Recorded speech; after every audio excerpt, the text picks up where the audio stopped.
C'est une occasion de faire un échange concernant la situation générale dans le pays, comme nous faisons de temps en temps. Bien entendu, on est conscient de l'ouverture demain de la séance de l'Assemblée nationale. Et parmi les sujets importants qui est devant l'Assemblée, c'est le projet pour l'annexe de la loi électorale. Et effectivement, j'ai encouragé le président d'aller assurer le plus rapidement possible l'adoption de cette annexe pour permettre les choses d'avancer. Et je crois que le président de l'Assemblée est très conscient aussi de l'importance de cela. Et j'espère que l'Assemblée va prendre les mesures nécessaires assez rapidement. On a parlé de la sécurisation. Bien entendu, on a parlé des différents efforts. Par exemple, le programme de la formation de plusieurs bataillons de la PIR par la MONUSCO ainsi que 2 autres par la France, liés directement avec la sécurisation des élections.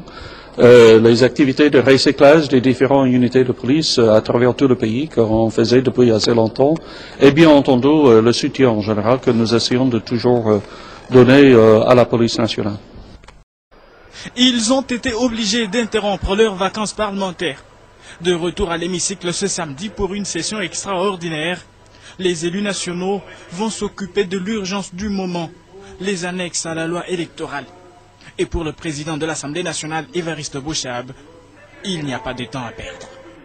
Le moment est donc venu de finaliser la modification de la loi électorale en abordant la partie qui détermine le nombre de sièges pour chaque circonscription électorale. On regarde de près à examiner, inscrit à l'ordre du jour de la présente session, tel qu'annoncé par le rapporteur de l'Assemblée nationale, il apparaît clairement que bien des efforts doivent être fournis par les uns et les autres pour que nous soyons à même d'être à la hauteur des enjeux. Même appel de Léon Kengo Dondo au Sénat. Nous espérons que cette annexe aura été déposée après le nettoyage du fichier électoral par la CENI. Nous voulons des élections libres et transparentes, certes, mais crédibles avant tout et... Outre les annexes à la loi électorale, les 2 chambres du Parlement ont été également convoquées pour se pencher sur un autre projet portant création d'une cour spéciale des droits de l'homme, ainsi que d'autres lois en souffrance dans les 2 commissions paritaires.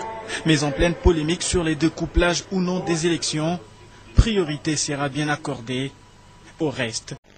Toujours pas de compromis entre l'opposition politique et la Commission électorale nationale indépendante. Les discussions de ce vendredi soir se sont terminées presque sur un langage de sourds. Les leaders de l'opposition exigent avant tout l'audit du fichier électoral dans son ensemble et la cogestion du serveur central. D'après Eugène Diomindongala, président de la démocratie chrétienne, et Jean-Lucien Boussa du MLC, l'opposition ne signera pas le code de bonne conduite aussi longtemps que la CENI ne répondra pas à tous les préalables. Première question concernant le fichier électoral. Il s'est avéré que les réponses de la CENI n'ont pas satisfait l'opposition politique concernant le fichier électoral. L'opposition note qu'il n'y a pas de transparence quant à la gestion du fichier électoral et nous avons suspendu les discussions pour aujourd'hui. La CENI nous a remis un document. Nous allons nous retirer pour examiner à fond ces documents. Mais d'emblée, nous notons que ces documents a pu parler des aspects juridiques, ignorant particulièrement les aspects politiques.